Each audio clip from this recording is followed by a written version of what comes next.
fellas, we live. You ready for this? I'm excited, man. I am excited every time we do this because I get to play it back, man, and just check it out, just for my own knowledge, man. Dude, so all right, here's the thing. Let me know what you guys think about this one. So I'm thinking that a big topic could be playing it safe. And I think about this because, well, Morgan, first of all, you did a post similar to this yesterday.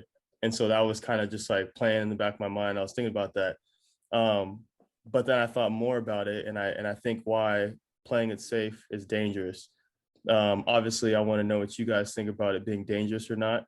I have a feeling I know what you're going to say, but I think that playing it safe is dangerous for a number of reasons, and I think it could be interesting to talk about because most people play it safe. That's what it is. Like most people will play it safe. Like there are some, risk takers and some kind of like adrenaline junkies are like, dude, I'm just gonna go for it. I'm just gonna do it. I don't know what's gonna happen, but I don't know if my parachute's gonna open. I'm just gonna jump though. And so, but for the most part, people just kind of they want that certainty. They want to be like, all right, I want to make sure that my backpack's on right, that they did the parachute test 3 times before this and that. I have someone on my back holding me like a professional. And so there's not anything wrong with that necessarily. But in cases like us where we want big success, you can't get big success until you take big risks. And so I just kind of want to pick your brains on what you guys think about playing it safe, but more specifically, do you think playing it safe is dangerous? Oh man, man, man. I love this question. Yeah. uh, I I knew could go off forever about this, so I'm gonna be quick so I can let Dylan speak because I want to hear what he's got to say. But just to be straightforward and just to answer the question, yes, yes, I absolutely think it's dangerous in so many ways. And my brain's racing on like all the different types of like paths I want to take on this question. But honestly, yeah, it is because we're meant to grow, right? We're on this earth for a reason. We're meant to grow. And if you realize when we're growing as a person, when we're growing in our career, when we're growing throughout education, when our family's growing, whenever there's growth, we're happy. Whenever there's growth, we have a sense of purpose. We have a sense of fulfillment. And so when we're not growing, it's extremely dangerous because not even in like a successful entrepreneurial mindset way, but just in any type of growth, if we're not growing, that's when things start to get dangerous. So yeah, absolutely. I know we're going to expand, so I won't go too much right now, but I absolutely 100% believe that it is dangerous if you're not growing. So Dylan, what do you got to say, man? Yeah, man. So I think if you're not growing, you're not reaching your true potential. And the reason that's dangerous is we're all on earth for a reason. We all have gifts and we're all supposed to help each other out. And if we're not reaching our true potential, then we're not exercising the gifts that God gave us. So we're basically, in a sense, wasting our gifts, wasting our talents, wasting the blessings that God gave us to give others. So in a sense, it's dangerous on a earthly level, on an eternal level. Um, it's selfish, right? Because we have so much that we can do and we're not exercising that. So we're basically saying, okay, like I'm just gonna now again, like Morgan said, it's not, all right, go be an entrepreneur, you know, but playing it safe is not being uncomfortable. Playing it safe is not going for what you want, right? So I think it's extremely dangerous for you and for other people around you because they don't benefit from what you go through and grow through. And there's so much that you have to offer for other people that you're holding that back for so many people. So it's super, super dangerous. But what about you, Leighton? for sure. No, I What you agree, got? man. Like the thing that I thought about when you guys were both speaking was Ed Milet tells the story of well, it's not necessarily a story, it's just how he feels. But when he's talking about how his idea of heaven is, once he passes away, God introduces him to the man that he was supposed to be or could have been, and the guy looks identical like him. They have the same knowledge, they all this stuff, like they're just identical twins. That's like, dude, like I did it, like I did what he wanted me to do and everything. But he said his idea of hell is like you meet that person, it looks nothing like you, like you're just like you guys are just strangers, and like that's crazy, like to think about it that way, because you can't get to that, like, you know, the I don't want to say heavenly version, but the side that's like, you know, where you're supposed to be, your potential, like what you could have been or who you could have been, without taking risks. Like it's impossible. I just think about a lot of people that are kind of on cruise control, just trying to like kind of cruise and just, you know, mosey way through life and just kind of, you know, just make their payments like minimum and they don't have any left over and whatever. Maybe they don't like that. Most people don't like that, but a lot of people are living that way and they're not doing anything to get themselves out of it. And I just think, like, you know, what if we sold out and took big risks from our young ages, right? So that's why I think about, man, because, you know, it's never too late, but I think we have an advantage just from like our age, just time is on our side alone. We're not, you know, 21, 22, but like still, like we have a lot of time. And so it's like, this is the time to take risks. Like this is the best time. And so anyways, my thoughts on it is just, it's just you have to take risks to win. Like you think about any successful person that you know of or look up to or respect or whatever, and they all took huge risks to get to where they got.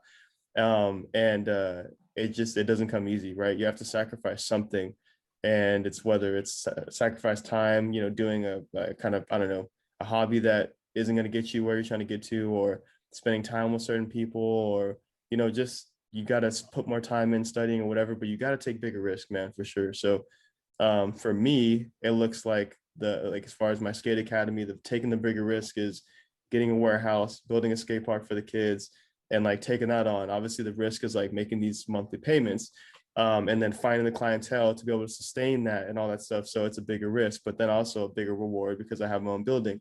So there's just it looks different for everyone, but 1000% got to take bigger risks, dude.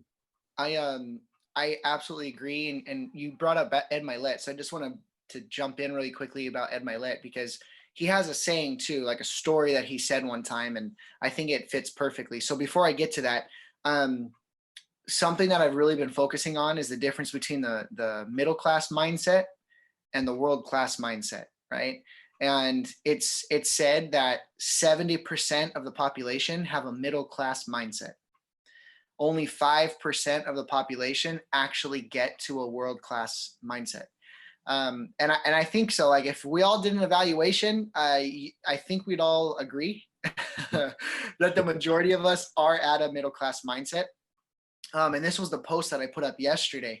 One of the questions to evaluate yourself, it says middle class mindset sacrifices growth for safety, while a world-class mindset sacrifices safety for growth, right? And there's a subtle difference, but it makes all the difference. And so why is that? Why is it that 70% of the human race is going to sacrifice growth just to play it safe?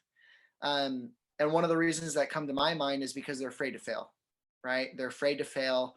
What if it doesn't work? What if people laugh at me? Whatever the reason is, it's about failure, it's about rejection, and they don't want to go through the pain.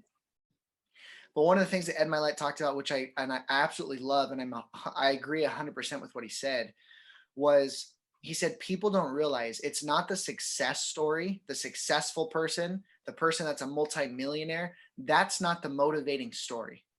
He goes, what's motivating is, he goes, the other day, and I don't know how long ago this was, probably years ago, I was at the gym and I saw a woman who was in a wheelchair, who obviously did not have a lot of physical, she wasn't favored, right, physically.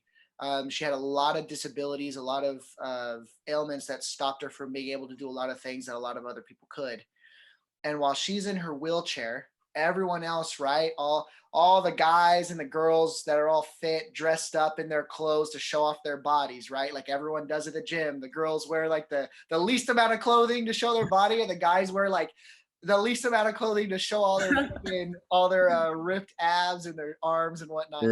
And this lady, all humble, goes in there in her wheelchair and she's sitting there just doing little leg lifts, right? Whatever she can to keep her body moving. And he said, like, I couldn't get my eyes off of her. I was glued. I was glued at watching this lady. And everybody was looking at her, and not looking at her in a negative way, looking at her because it was so inspirational that somebody in a wheelchair in front of everyone, that isn't in front of everyone, that has all these nice bodies and you can tell has been in the gym for many, many months. She just didn't care. And she was like, no, I'm trying to improve myself. And so what he talks about, he said he went up to that lady and he just said, I just want to let you know that I've been watching you and you are so inspiring, so inspiring. And so he talks about how the true inspiration is the people that are going through the journey and still going through it, even though they're struggling, even though they fail, even though they stumble, but they get back up and they keep going. That's what's inspiring. And that's the one thing people don't understand, or they don't internalize. They think, oh my gosh, the inspiring person is the person that has freaking 12 Lamborghinis inside their garage, or the person that's already made it. And what if people laugh at me while I'm going through the process? No, that's the inspiration, to be that example to people, to fall, to stumble, and to keep going. People are just like, freak, man. Everyone loves an underdog. Everyone loves an underdog. And so I think that's the one thing that people don't internalize, and they don't get, that to become world class, you have to go through some crap. You are going to fail. You are going to stumble, but it's all about growth. And while you're going through that process, let people see you. Forget about the failure and the rejection and the fear of failure, because that's what's inspiring. And when you get there, then all of a sudden people are just going to be like, holy crap, man, that was so awesome to see your journey. And you're going to help inspire the next generation to actually go through it and to not worry about the fear as well. So just want to kind of throw that out there, because I think that's a huge point that people miss. Oh yeah, totally, man. I agree with you. So what do you guys think about? So I mean, like I just said, like it looks different for everyone. Taking risks, taking bigger risks looks different for everyone. So, like, how does someone take bigger risks then? Like, what goes through your mind when you're like, all right, so you got to stop doing this, or you got to stop doing this, or you got to start doing this, or whatever. Like, what does it look like for somebody who is tired of just doing the same, routine all the time, or they're, maybe not necessarily routine, but they're just tired of getting the same results all the time. Like, dude, I need more. Like, okay, you need to take bigger risks. Like, what are some things that you guys think about that they need to start with, or they should do or change about what they're doing right now? I have a couple thoughts. I mean, I don't know who needs to hear this, but first thing is maybe in that relationship, right? So a lot of times we're thinking on like business level and work and money, but maybe the first step is someone needs to get out of that relationship that's toxic, right? Start over new, work on yourself. Maybe it's let go of a bad habit. I mean, and I'll be vulnerable here. Sometimes you get into that trap of the TikTok trap, and you're like, oh, I'm just gonna look through a couple videos, and like an hour later, you're like, oh my gosh, why can't I get off this freaking thing? It's And meant to so, hook you on, bro. Telling yeah, you. man, it's tough, right? Like our minds get stuck into this like vortex, and it's like you need to get out, but you're like, and so it's like eating bad, like you crave all that sugar, and you're just like, like I gotta stop, and then then the doctor tells you, oh, you have this or that, and then you're like, oh shoot, right? So it's like we always wait until the very end, until something traumatic happens or is gonna happen, and then we stop, right? And so I think it just depends, like if it's the relationship, if it's work, right? Like I'm not saying go quit your job and go start that business, but work towards it. Have steps, have a goal to quit your job and go do that business. If you want to be fit, or you want to have a certain body or health or whatever, like just today figure out the steps that you need to take towards that, because we always tell ourselves this story that we're going to tomorrow, and our excuses tomorrow are going to be the same, right? It's just inevitable. And so yeah, man, like whatever it is, just go for it. I always tell people, you have one life you might as well try. Mhm. Like, you might as well try, because you're going to be stuck doing the same thing over and over.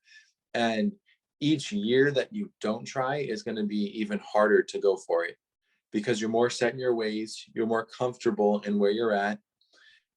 You're older, you have more responsibilities, maybe it's harder to do a business now because you have multiple kids, whatever, right? So like, whatever you're thinking of doing, just take your steps now and just go for it. Mhm. I think that's the biggest thing that I would say. But what about you guys? What do you think? Got this, Morgan. Really, I just second everything that Dylan said. Totally agree. One of the things that came to my mind is that as humans, we get into these sayings, right? And we just naturally, these sayings, these phrases come up as we're kids, and we just don't even know where they came from, but we hear them and we say them and we know what they mean. But one of the things that always makes me laugh is like whenever someone's going to start something, some type of new habit, and it's like a Thursday or a Friday or a Saturday, it's always like, okay, I'll start Monday. It's always like, I'll start Monday, like Monday, like okay, the new week, like okay, fresh new mind. Dude, I New gotta add year. something in there just because, like, I'm not definitely not gonna call the homie out that says this, but like, I have a homie that's been trying to quit a certain something for like 9 years, and Mhm. like literally, it's always like, I'll start on the first. Like, it's like April like 24th. Like, oh, like I'll start May 1st. And May it's I'm like, dude, it's never gonna come. May Yeah. 1st, June 1st, whatever first isn't gonna come. Like anyways. So I just want to say that because he always does the same thing. We all do it. We all do. I've been there before too, and so I'm trying to change that. Like the other day, I don't know if you remember, Leighton, but I got new running shoes, and it was like Saturday at like 2 in the afternoon, and it was during the summer, and it was like freaking 90 something degrees out, and I was like, I don't know if you remember this or not, but I was like, I'm going running, and I just freaking went for a mile run. And I mean, I'm not perfect. I've had many times where I'm like, all right, I'll start Monday. Like totally, for sure, because we've all done it. But I'm trying to change, right? And so I just said, well, screw it. Why am I going to wait till Monday? Like, why don't I just do it now? So Mhm. that's the one thing that I want to reiterate. And then one extra thing, but Dylan talked about that. Just start. So start. Don't give that BS excuse. That's guys, that's middle class thinking. I'm going to do it Monday. This is what we're trying to get out of that 70%. Get out of that 70%. And so if you're still there, that's fine. But recognize the mindset and recognize the things that you do or don't do that keep you in that 70% and change it. So one of those, start right away. Just go. Just start now. Don't wait till Monday. Don't wait till the first. Just do it.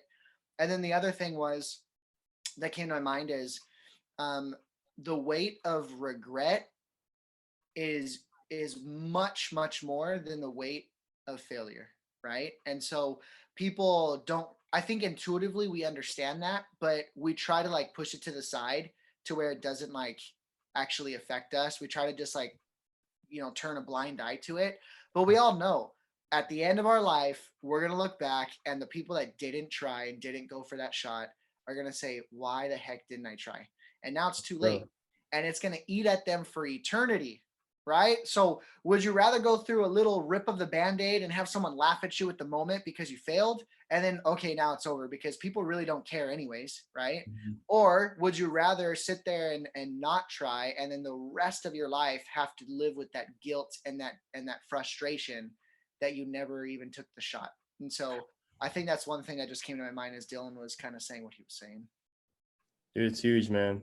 Not trying to live with regret, bro. Like, for sure. Because like you said, there's gonna come a time for all of us where we're, um, where we're just kind of like forced to look back on our, well, every day we look back on our life, really. But like, what's the point where like you retire, or where you're like, you're really like, you're Yeah. chilling. You're killing your time, man. I put my quick 40 years in, I got my pension. Like, but anyways, it's gonna come a time where you're gonna just be looking back, you're like, oh man,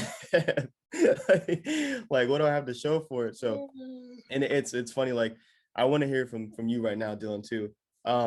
But the last thing I want to say was when I was talking to Bejos and we did the interview, he's like, this is why men specifically, he's like, why we have midlife crisis, because they didn't take any risks, they didn't do anything, and so when they get to a certain age, they look back and they realize that, and then they go out and they're trying to just make up for lost time. They buy a Corvette, they do this and that, they're wearing clothes they shouldn't be wearing, and they're starting to date, they buy a wig or toupee, whatever, and like it's just like, dude, it's gone, bro. Like it's over with. It's all good. But that comes with not taking risks and not trying to grow and expand your success, or just go for whatever it is, dude. Success is different for everybody, but I hear it all the time now. Everybody I'm talking to, like, it's like, dude, you don't want regrets. Like, you just want to go for it, go for it, go for it, go for it over and over again. It's all from successful people saying that.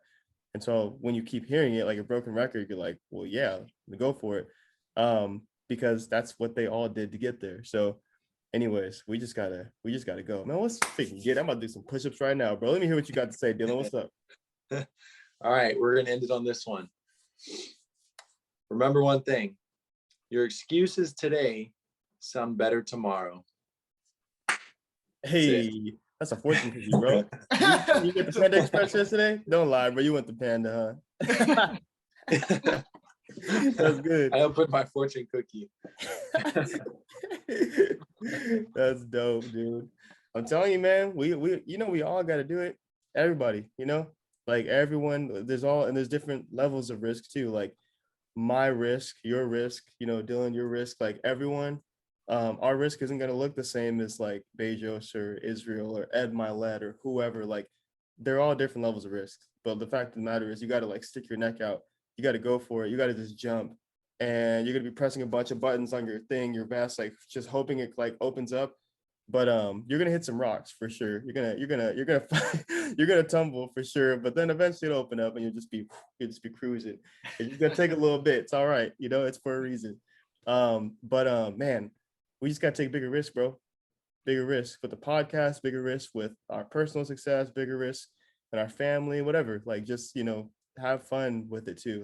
I think that's a big thing too, like having fun with it and not making it like a stressful risk where it's like you're doing something that you not only don't want to do, but you just know like it's like that's just not a good idea. You're risking, like it's not calculated risk. Calculated risk is what we need to do, right? So anyways, that's my thing. One last thing too that comes to my mind is we've talked a lot about associations in our past episodes, excuse me, on the podcast, and how they change your mindset and why changing your associations is so important. So I think about anybody that's wanting to try to take a risk, or anybody that's thinking about taking that, sacrificing safety for growth, all the things that we've just talked about right now. Study the people that have done it. Study the world-class thinkers. Study the world-class performers, right? In whatever industry you're trying to do it. If you're trying to become a singer, study the lives of, like, I don't know, Justin Bieber. I don't even know many people's stories, but I think he like became famous just off YouTube because of all the videos he was putting up or whatever. I could be wrong. But whoever it is, if it's a baseball player, if it's a football player, if it's a professional skater like you, Leighton, like whatever the heck it is in that industry, study the greats that are in that industry already that have made it. And then try to mimic and copy what they did and how they think, right? I saw a quote the other day. I as well put it up on Instagram because I was like, man, this is a good one, where it talks about how the broke or the middle class, right? Because let's be real, that's exactly where everyone's at, especially in California. We're like, yeah, we're making $70,000 a year. And I'm like, well, you're like on government assistance. Like, honestly, like it's crazy how expensive it is. But the middle class or the whatever, poor in mind, they need to have a sign first, right? They look for proof. When the elite or the world class, they just need to see an opportunity. Mm-hmm. And that's one of the big differences. So many of us, again, with the safety, I need to see that this works. I need proof. How many people do you know? Think about this, guys.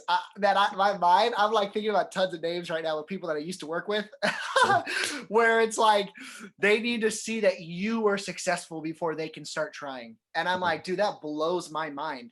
Like, sure. You work at your job right now, just because someone that has that same position at another place, they sucked. Does that mean that you're going to suck? And so you shouldn't take that job? Like, it just blows my mind how people have that mindset. But you have people in your life right now that are watching you and they're like, yeah, when Leighton and Dylan become successful, then I'll think about it. Like, oh, let's see if Sure. they can do it first. Like that determines whether or not you're going to be successful. Like that has nothing to do with you, right? So it makes me laugh when people think that way. But again, middle class mindset, they need to see proof. World class mindset, all they need to see is a good opportunity, and Mhm. they freaking run for it and they run with it. And so that's just something I wanted to add in. Study the greats in whatever you want to do. Study Mhm. what they did. And I promise you that they just had an opportunity and they ran with it. And it all worked out because they sold out. They sold Mhm. out to the opportunity and it worked out. The people that say these things don't work is because they're toe dipping. And Mhm. that's the thing that frustrates me. Like, stop BSing yourself and stop BSing us. Yeah. We know, and you know that it's because you're toe dipping and you're not actually selling out, right? Mhm. But then people are too afraid to admit it, and so they just blame the opportunity, like, oh, that doesn't work. It didn't work. No, it works. You're just too much of a pansy to sell out, right? Like, let's be real. That's exactly what it is because you still have a middle class mindset. You're not trying to become a world class performer.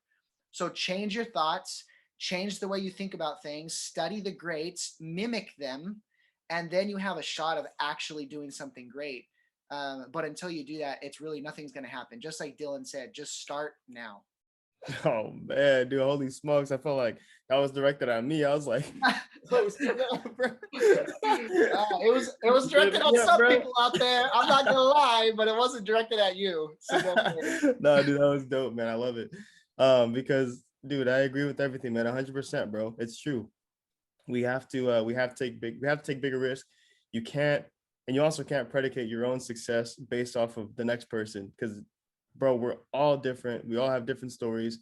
We all have different skills. Like, it has nothing to do with that. So it really just, what the way I look at it is like, well, if they're telling me that, like, they're not going to win anyways because they're always focused on the next person. Yep. And so, and I can say that because I at one point was the same way, and I think everybody to a certain extent is still that way. But like, there's just different levels, and I've grown past that a little bit more.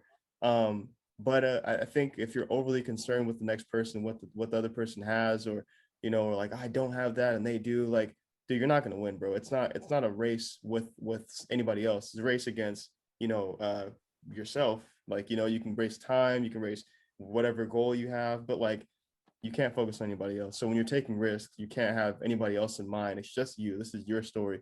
So, man, this is such a good one, bro. Woo, I can't wait, bro. I might just have to upload 2 episodes today, man. I'm like, oh man. So as always, I appreciate you guys so much. Just so awesome. I think it's helping a lot of people, even though we only have a few subscribers. I think there's some people that watch that don't subscribe. So that's super awesome. Regardless, I appreciate y'all as well. So yeah, man. Till next time.